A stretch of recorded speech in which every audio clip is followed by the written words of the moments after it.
Hello everyone, and welcome to our Circle and Salve Women. For today, I'm going to talk about zombies. Now, the zombies I am talking about is not like the zombies apocalypse where you see in the movies or in any video games and so forth. I'm going to relate it to what I see in real life when you're dealing with people who I refer to, understandably in my heart, as zombies. Let me explain. So in the very beginning of me understanding what zombies were, really started from the movie Pet Sematary. If you ever recall the very first movie, tragically they lose their child and they had an opportunity. The father was devastated. Of course, no one would want to go through that. And he had heard that close by there was a pet cemetery where somehow you would be able to bring anything back to life. But the catch was, from what he understood and what he was forewarned, is that anything that has ever lived and now is brought back to life will never be the same. They will no longer have a soul. They won't know you. They just will be this body that no longer really truly is that person that you've ever known. But of course, out of desperation, he decides, here's my only choice to bring my child back. Now, I can relate that then to an article that I had read many years later in a tiny village, or in several villages, where I've learned that there is some cases where you can actually bring back, again, a person who is deceased, being brought back to life. Now, again, they are no longer with a soul. And when we say with a soul, it's because it's not as if they come back remembering who you are. They no longer truly have that connection with you. They will just be this breathing species that's roaming around in the world, and yet truly not have any recollection of the life that they've lived. They would not be able to have a conversation with you as if they were who they had been with you in life. But again, out of desperation, from what I hear, sometimes people go through certain types of understanding that maybe you could break it, and so there's people who actually want to set up their death, maybe to escape the life they've had before, and taking that risk and then coming back again to life later, and they take risks, and for whatever reason people do that. So for me, I always think to myself, man, what I would be, and just so much joy in the type of elation I would have to just have that one more chance to watch Three's Companies with my father, or Scooby-Doo, just to hear him laugh, or just to have that conversation with him about politics, about things in life that he and I only would converse with. And anyone who's ever had a relationship with someone where there's those moments belong to that person, and when they are no longer in your life, there's a void there. There's no one that can fill that spot. In the same way that when I lost my brother, suddenly he was the one who had taught me how to make rice. He taught me how to to go through and create, weave through and set myself up for sewing and learn how to sew. In fact, I really owe it to him to be able to sew, where by the time that I was in prom, I made my own prom dress, and all of that was owed to him. And yet he had passed away so early. And what I would just give for the moment to just say, thank you for having taught me those things that you probably didn't think twice about to do, and your patience. And I saw your loyalty and your devotion to your parents, and you were just so committed as a person, as a child, that you really inspired me to be one as well. And of course, then I had a younger sister pass away so suddenly. And even though I don't recall her face, it would just be really awesome to have a conversation with her of what she would have looked like right now, because she died very suddenly and she didn't even make it out of the hospital.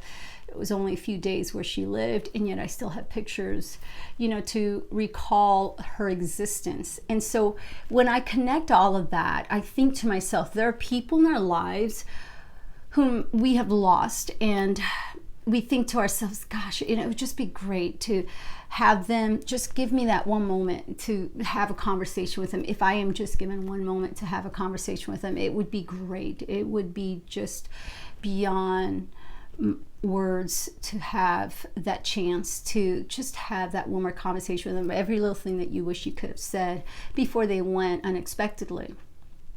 The zombies I speak of are what I call zombies, and hopefully you can relate to how I define the zombies in my life. Is these are people who have really chosen to leave. They, for some reason, have gone to a state of mind where you have lost them, and it's still devastating. And for the most part, whether they chose to or not, they're no longer in your life, but you know that there's an opportunity for them to come back because they want to, that you have tried, you've gone through the process of really gone through this spiritual, this emotional, this mental type of burial that you would have done physically with someone else. But because these people have somehow, you just felt that they no longer were really truly the person that they used to be, that you buried them. And that was the only way for you to really continue on with your life, to have an existence in life, to be stronger and better from it all. And yet sometimes your emotions take over and you say to yourself, well, now that they're trying to come back, now that they obviously are giving you everything that they can to possibly prove to you that they would be back in your life and everything would be the same again, yet something inside of you is telling you they are no longer the same person. When people have wronged you, when people have done things that have changed you in a direction where it cut you, it hurt you, it put you in a position where you had to work hard, so hard to come back to a state of mind where you were at peace once again. It takes a lot out of you, all that energy. Anyone who's ever climbed a hill or anything where you have climbed, you know how much work it is to get there. And then all of a sudden you feel as if, wait a minute, me coming back down, this is what it would be like if I actually went through the same route with this person. Or however you look at it as a challenge, where you've worked so hard to get to where you're at, and then all of a sudden there's something that pulls you back. And that's how I feel about certain people in your life that I pertain to as zombies.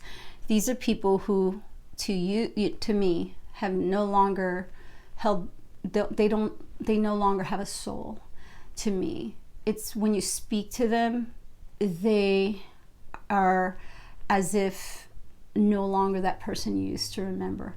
The person that you spiritually, mentally, and emotionally buried were the great memories. Like if I think of my papa, all the great memories I had with him, he didn't choose to leave. He left, and I still remember how bitter he was to leave, and yet very strong, because I remember one of his last words were, okay, if I have to go, I'm going to go. And, just when you go through that, people who leave and you know that they did not want to, it's different because you just know that they did it unwillingly. But when people have left in your life and have put you in a position where they have tried really hard to make you feel like you are at fault, or that you were the one to feel that you should repent from all of their actions, and then all of a sudden they try to come back, you're somehow feeling like, am I being fooled here? Am I really thinking that bringing him back into my life would actually return everything the way it was? and something tells you inside, no, it's not. Because when someone has wronged you, understand that, yes, I'm not saying that it won't be better, because it could be, but all of a sudden there was that mistrust that had been built. And just like when you see the movie Pet Sematary, when you've read those articles where people are brought back to life or whatever way or sorcery that is brought, that has people are able to do to bring people to life, and yet they have no more soul. It's like the people that you talk to that have wronged you, and you know that you loved hard, you gave, and you whatever energy that you had, and then all of a sudden they are returning back to your life for whatever reason. They need something from you, they want to come back and restart. It takes a lot. And when you look at them, you only remember all the great things, all the great memories that you had, and all these beautiful times that you laughed together, you walked together, you just enjoyed life together. And when people have taken a turn where all of a sudden they've changed on you, and then they want to come back, who they've changed to is now that memory you have of that person. No longer, before everything took a turn, are they that person. That innocence is taken away from you, and you somehow have gained this bitter wisdom that people can't wrong you, that people can really take a turn where all of a sudden you no longer see them the same, and then you feel as if you have to watch your back because you just don't know if they're going to hurt you again, if they're going to do you wrong again, and so forth. And so I recall just describing that to my husband just recently. It's like, that's how I describe my zombies in my life, and really relating it to the movie Pet Sematary, really relating it to those articles that I read about people coming back to life, and yet they had no soul. They no longer are the same. And I know that there are people out there who have allowed people to come back in their lives because we are good people. We have a heart, and we say to ourselves, it'll change, it'll be better. And yet sometimes when a person has been enabled to keep coming back and coming back and coming back, it's like zombies in your life. You just know they're no longer the same, that they are no longer that sweet, innocent type of people that used to be before they turned on you. And you just perhaps keep being hopeful, or that you get to a point you're like, enough, I'm out, cannot do this any longer. And somehow there are some people, for whatever reason, maybe it's because they feel that you are a convenience, or that you are a need in their life to move on, to keep going in life, that they keep trying to come back. And maybe you are that person that they need in their lives, but then you come to a point where you say to yourself, but I don't need you. I don't need you to keep taking advantage of me. I don't need you to keep trying to hurt me. I don't need you to keep trying to change me, thinking that I need change here. I feel as if I'm better at peace without you. And so with me sharing my story on zombies, hopefully you're able to relate. If you don't have any zombies in your life and you're like, I have no idea what you're talking about, good for you. But hopefully you're able to understand what I mean, is that there are people in your life that try to come back, and they no longer are the same person that they used to be before they wronged you, or before they took a turn and went the other way. And when they return back to you, you just know it's not the same person anymore. And you have to come to terms with whether you continue on with who they have become, or you say no more. In the story Pet Sematary, it ends up being at the point where the father came to terms. It's like, I'm gonna miss you, but I cannot be, it's too dangerous to have you in our life now, and I have to let you go. It is only more harmful now than to try to hold on, because you no longer are that child that we used to remember. And so for me, that's how I categorically think of people in my life, in that there are times where you have to say, okay, I can work at rebuilding and rebuilding the trust, rebuilding the love, and just saying, okay, I'm going to just let my guards down and let it be. But in truth, how much of your guards are really going to be down and just open and vulnerable when you know how much hurt you went through and how much pain and how much of work you went through to coming back, and then the reality of knowing that, yeah, you know, you accepted this hurt and this hurt bad, and will I now trust this person to really say they will never do that again? So with that said, hopefully all of us come to terms with the people we allow into our lives, that the people we are surrounded with are not zombies. Because, you know, when you look at someone and if you know that their soul is different and their soul has become dark, that they no longer shine in the light that they used to in the past that you recall, are they worth really having in your life? And if you say, I'm not afraid of it, they need me and I can handle it, then that is your business.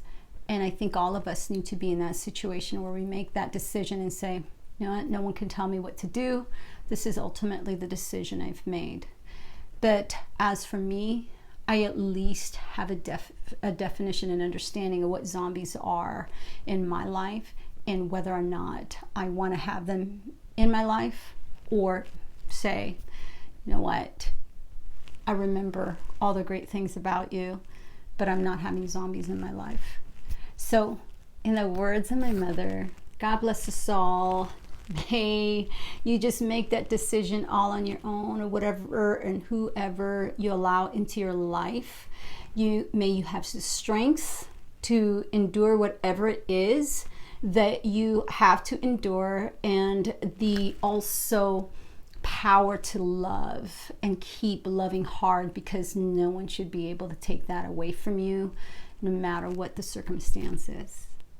Have a great day, everyone. We'll see you next time.